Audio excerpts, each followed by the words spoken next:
Fala pessoal, estamos de volta aqui com mais um episódio do Avescast. Estamos aqui com o Dorival Lima, que é biólogo da FAO Control Serviços Ambientais e do criador Aleto Reptores, que palestrou sobre as melhores aves para iniciar na falcoaria.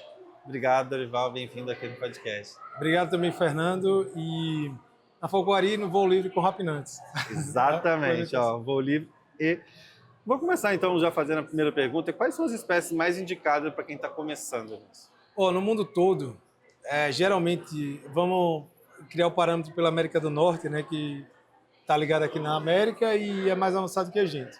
Sempre falam as seguintes espécies. Parabuto nicintos, que o deles lá é o arrise, né, uma subespécie maior, mais gregário. O Falcus parvellus, falcão quiriquiri. O red tail lá, que é o Buta jamaicense, que a gente não tem aqui. E no Brasil a gente meio que veio copiando isso também. Então, acaba que hoje tem uma polêmica, né? Pô, não existe ave para iniciante. Toda ave, isso tem em todos os nichos, você sabe.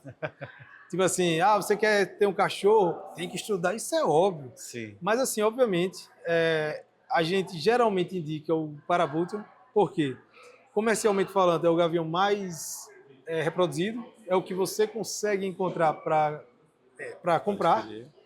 E por ser um gavião, tem menor capacidade de voo que um falcão, então a possibilidade de perda, só por isso, já para começar, Sim, é menor do que a de perder um falcão, por exemplo.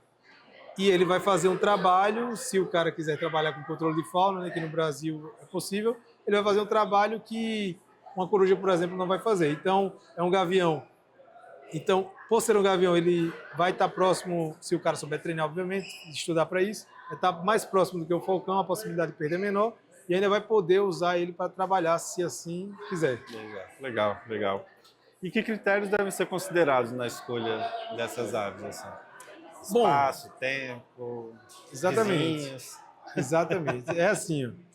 Tempo é de dedicação. Os falcões, se você quiser atingir um nível mais alto, um nível alto, voando falcão, você vai ter que se dedicar domingo a domingo. Enquanto que um gavião, pela biologia dele, a forma que ele evoluiu, se você conseguir domingo a domingo, ótimo. Mas assim, ele é menos exigente, ele vai perder condicionamento físico mais devagar do que um falcão perderia. Então assim, você tem tempo para se dedicar? Não, tem um pouco. Então, é melhor optar por um gavião, por exemplo. Espaço, campo. Hoje em dia, cada vez mais o ser humano está invadindo os campos, né? Então, os campos bons, seria pasto, plantações, estão ficando mais longe da gente. E para voar um falcão, na maioria das espécies, você vai ter que ter um campo amplo, de visibilidade boa, plano, e isso não é a realidade da maioria das pessoas. Então, isso que eu estou falando gera até polêmica entre os falcoeiros. O cara está dizendo que pode voar um gavião na cidade, bicho, é a realidade. Sim. É a realidade. Então, pela questão da limitação também do gavião, questão de tempo, objetivo, gosto pessoal, porque tem gente que diz assim, mas eu quero voar uma coruja. Eu sei que o parabuto, ele caça, ele vai fazer controle, mas eu quero uma coruja. Então, eu tenho gosto pessoal também. E a última questão, a principal, é se você tem alguém experiente para lhe acompanhar. Perfeito. Então, assim, tem alguém experiente? Não. Então, é mais fácil você errar menos com a ave mais fácil, que seria um gavião, pelo que eu já falei. Perfeito. E quais são os erros mais comuns dos iniciantes? Essa é boa. Escolher a ave errada talvez seja o primeiro. Primeiro, para começar. Exatamente, você acertou, é bom que você me ajudou aí. Porque muita gente chega assim e diz, eu vi o falcão peregrino, é o falcão mais rápido do mundo, eu quero esse. Quer dizer, um falcão que responde rápido ao treinamento, mas é muito independente. Então, ele se entedia muito rápido e voa quilômetros longe de você e você vai perder ele.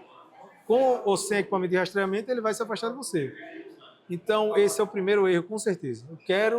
Tem gente que fala assim, eu quero uma ave de rapina, qual? É qualquer espécie. Então, assim, o primeiro erro é não saber estudar a espécie que ele quer adquirir. Um outro que já aconteceu, eu falei na palestra, o cara disse assim, ligou para o criador puto, porque a ave chegou no criador, ele abriu a caixa e ela foi embora. Mas eu li que o parabuto é uma ave tranquila, ele achou que ia ser igual um cachorro, ia ficar aqui do lado dele, foi embora, perdeu para sempre. Então, é não estudar, né? Então, o primeiro erro é não estudar a espécie, o segundo é não estudar sobre treinamento, manejo, que isso é para, se sabe, é para qualquer espécie de animal, cachorro, qualquer um, silvestre, exótico. Mais cedo eu conversei com o Felipe aqui do Calopsita Bros, e a gente estava falando também sobre como o conteúdo buscado às vezes na internet, de qualquer pessoa que a gente não sabe quem é, atrapalha nisso, né? Exatamente. Antes de procurar um profissionais que já são capacitados, que estudam, que conhecem. No seu trabalho também, isso também impacta muito? Com certeza. Os seus alunos tudo mais chegam, não, mas eu vi que fulano fez isso, eu vi. Porque o marketing, ele é mais poderoso do que o conhecimento técnico. O marketing, ele bate na emoção. Mais palatável, né? O conhecimento técnico, você tem que gastar neurônio. Então, o cara que tem uma firmeza no que ele fala, ele pode estar falando besteira, mas se ele... Não, e acontece no nosso meio. O cara, mas eu vi que o cara, ele disse que não precisa recompensar, que a ave de rapina dele vem pelo vínculo com ele.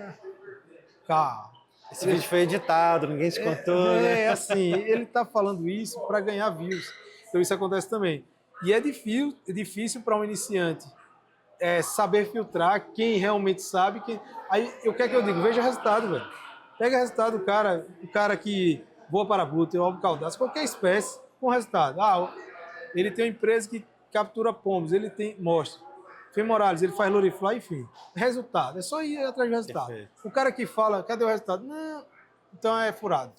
Hoje, todo mundo que, assim como você, tem algo para se mostrar, tem resultado para mostrar. E aí vai atrás dessa galera que tem resultado. Aí dá certo. Fantástico, fantástico. Quais são os primeiros passos no treino de voo livre?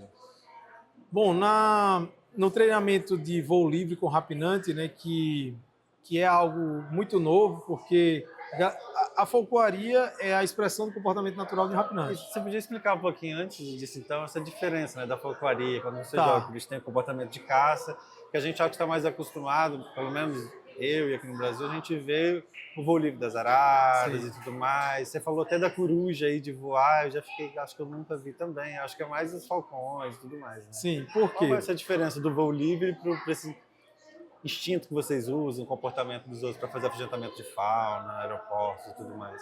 Então, o que é folcloaria? A folcloaria é a caça utilizando ave de rapina em ambiente natural. Perfeito. Tá aqui. E aqui está o controle de fauna nociva com o uso de técnicas de folcloaria. São bem semelhantes. O que é que difere a folcloaria do controle de fauna, que também vai ter a caça, a captura? Usa as técnicas de lá aqui. E qual é a diferença? O objetivo.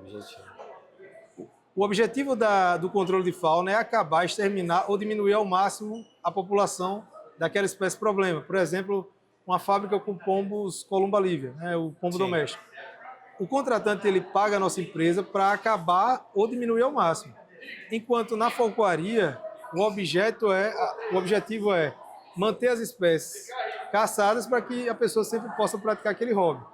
Que no Brasil essa possibilidade ainda não existe. Mas em alguns países da América Latina e na América do Norte, ela existe. Então o que a gente faz no Brasil é isso. É o controle de fauna com uso de técnicas de folcloaria. Aí vem o voo livre, que difere, que nem chega a caçar o bicho. Sim. Então, o voo livre ele é o meio do caminho da folcloaria. Ele usa as técnicas que os falcoeiros desenvolveram para a ave ir do ponto A ao ponto B. Se quiser dar uma pausa, pode continuar. Só que não há caça ali. Então, é algo novo porque os falcoeiros eles sempre quiseram que a ave expressasse comportamento natural. Perfeito. Mas devido à modernidade, chegou no meio do caminho e muita gente, a maioria das pessoas hoje quer ter uma ave para voar livre, para ir no parque, ela ir acompanhando ele, em detrimento do que ela caça. A preferência hoje da maioria é essa. Perfeito. Bem explicadinho. A escolha da influência, a escolha da ave influencia diretamente no sucesso dessa prática? Se a escolha influencia no sucesso. Bom, depende se for do voo livre ou da folcloaria. Porque assim, se for do voo livre e o cara, eu quero uma ave plana, eu quero soltar a ave que ela suba e venha me acompanhando. Perfeito. Fique uma hora lá em cima. Aí o cara vai comprar um falcão relógio. Nunca vai conseguir, porque não está na natureza do bicho. Sim. Então, sim, respondendo sim, influencia. Então ele tem que saber o que ele quer. eu quero, o objetivo é esse. E saber, essa espécie faz isso, naturalmente faz. E aí ele vai ter sucesso. Se ele for tentar fazer algo contra a natureza, não vai. Eu costumo dizer, o cachorro é o cachorro, não é porque ele tem, sei lá, 8.000 anos, não sei quantos mil anos de domesticação. É porque ele é social na natureza. Exato. O gato é o gato porque ele é solitário na natureza. O mundo da biologia dele. Da biologia, então o gato vai ser o gato para sempre, pode passar 1 milhão de anos. A seleção vai, se alguém quiser selecionar, gatos mais mansos, Sim. né? O cachorro mais bravo, mas a natureza está ali. Então, se olhar para a biologia, é isso. Escolher Perfeito. o que a ave faz naturalmente e aí vai conseguir atingir o objetivo que ela quer. E hoje quem quer comprar, por exemplo, quando procura o criatório, vocês dão todo esse tipo de orientação da escolha, entender o objetivo, como é que Sim. funciona esse atendimento? Tem crescido esse mercado? Sim, o mercado hoje de aves de rapina, já há muito tempo vem ocorrendo isso. E é assim, nasceu um parabutuno, acabou. Não tem como, por quê? É muita lista de espera, eu vejo o Sim, pessoal falando. a gente não tem coragem de fazer, eu não tenho coragem de fazer Sim. lista de espera no meu criatório, porque eu tenho medo de... Você sabe que Não tem cria garantia, expectativa. né? Exato. E aí o cara, às vezes, não, eu vou pagar, mas nasce quando? Não, talvez só ano que vem. Mesmo assim, o cara vai ficar com raiva se não nascer ano que vem. Sim. Então eu não quero passar por isso. Minha atividade primária, minha fonte de renda é o controle de fauna. Então, eu não quero me aborrecer com o criatório nesse sentido. Mas tem criatório que aceita reserva, 50% você paga. Assim, tem criatório que nasceu, depois de 10 dias ele já aceita reserva. Aí quando o bicho completa 3 a 4 meses, ele envia para o cliente.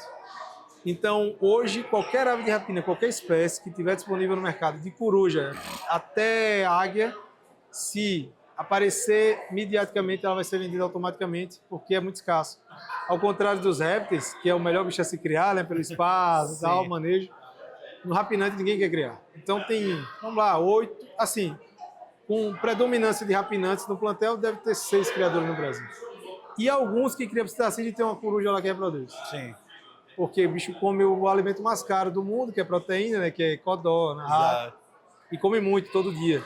Todo dia. Então a demanda é muito alta, a procura é muito alta pelos rapinantes. Perfeito, perfeito. Cara, como equilibrar a questão do instinto deles, né, predatório, né? Nossa, a gente falando da falcoaria, que é justamente essa prática assim, com segurança em casa, assim. Equipamento, esse manejo, principalmente o iniciante, como ele equilibrar, porque acredito que o iniciante chega muito afoito, quer pegar e tudo mais, para evitar acidentes e tudo mais. Como que é isso? Olha só, tem falcoeiros até experientes que não têm a sensibilidade, não têm a destreza, não têm a dedicação de fazer com que uma ave brava, porque tem indivíduos, vamos falar de parabuto, tem parabutos que são agressivos, naturalmente é individual, e tem outros que são mansos. E falcoeiros experientes que pegam um parabuto que é mais chato, rabugento, em relação ao comportamento, e não sabe fazer o bicho não chutar para ele, não agarrar. Porque ele não se dedicou, por mais que ele tenha 10, 15 anos. Então, assim, para evitar esse tipo de acidente, é dedicação ao estudo. Né? Como fazer com que ele não chute? Se ele chutar, como fazer ele parar? É dedicação aos estudos. Em relação ao equipamento, antes a gente batia muito na tecla, saiba, até hoje a gente bate, saiba confeccionar o básico, por quê? Se rompe o equipamento daquele, você vai esperar chegar a escorrer e comprar outro. Mas, por outro lado, tem as lojas hoje que vendem equipamentos. Tem umas 4, 5 no Brasil, que atendem prontamente. Então, a maioria das pessoas hoje prefere comprar. Compra vários kits e deixa armazenado. Dá reserva ali. Isso em relação à casa é isso. Os equipamentos são bons, são resistentes, então tem pouco problema com isso. E a ave fica atrelada, tá? Na falcoaria a ave fica atrelada por quê? Porque a gente trabalha com manejo de peso, com controle de peso. Então a gente tem que saber qual o peso certinho ela caça, que você vai saber durante o treinamento, qual peso ela responde ao falcoeiro, mas não caça. Então é o peso de voo, que ela não quer caçar, mas responde, o peso de caça, que ela responde, mas quer caçar. Agora, no campo, muita gente diz, pô, mas ela não vai querer caçar no campo. A ave de rapina, assim como qualquer ser vivo, a última coisa que ela quer fazer é gastar energia tua. Então, qual é o mais difícil na falcoaria? É fazer a ave caçar. O mais fácil é ela responder ao ser humano, que ela previamente, você vai fazer o condicionamento, ela vai, ela é minha fonte de alimento. Então, ela não quer caçar. Agora, uma vez que ela começa a ficar forte, você está levando, expondo ela ali no meio natural, pelo instinto ela vai tentar dar lances naturais. Mas aí se o cara está proposto a só fazer voos livres, ele mantém ela no peso de voo, que é um peso mais alto, que ela diz, pra quê? E ela vai ficar ligada no treinador, mas não vai querer caçar. Perfeito. E nesse processo todo me parece bem muitos detalhes, né? O peso de voo, Muito o peso não sei o quê. Qual o papel do instrutor em alguém que está começando hoje nesse auxílio e tudo mais hoje? Então, o que a gente faz, eu como ensino a muita gente, já ensinei a muita gente, é mostrar o passo a passo. Então, digo, ó, siga esse passo a passo, só siga. Se você seguir isso aqui, é um passo a passo. Igual a receita, né? Isso, Segue a receita mecanizado. que tá ali. Se você seguir, e claro, tem muitos detalhes ali, nuances. Se você seguir o que está aí, não tem erro, ela vai voar livre. Entendeu? Então é muito previsível para a maioria das espécies. Tem algumas que a gente não indica para iniciantes, Sim. que são mais difíceis, mas a maioria das espécies você consegue fazer um passo a passo e vai acontecer. A magia não tem como, se ele seguir. Tem gente que é teimoso, que compra e não segue. E por incrível que pareça, que passa por mim, são adestradores de outros animais. Esses são os piores. Que vem Ele acha viciado. que ele repete a mesma coisa, acha que é o mesmo comportamento. Isso. Projeto. Ele diz, mas o bicho já aprendeu. Mas a obediência é diferente de aprendizado, né? Perfeito. Ele aprendeu, mas não quer dizer que vai obedecer. Mas se seguir é um passo a passo. E não existe só a forma que eu faço, né? Existem várias formas para chegar no objetivo. Mas no meu curso eu falo assim, se você está fazendo esse curso, siga só esse. Porque você fica pulando de galho em galho, não vai dar bom. Mas é isso, é um passo a passo muito sistemático, e em 25 dias, 30 ela está voando livre. Legal. Legal. Obrigado aí por aceitar o convite, bater o papo com a gente, trazer tanto desse assunto tão rico, que espero que cresça cada vez mais aí. Eu que agradeço aí pelo convite e valeu. Obrigado também. Obrigado. Valeu, pessoal. Até a próxima.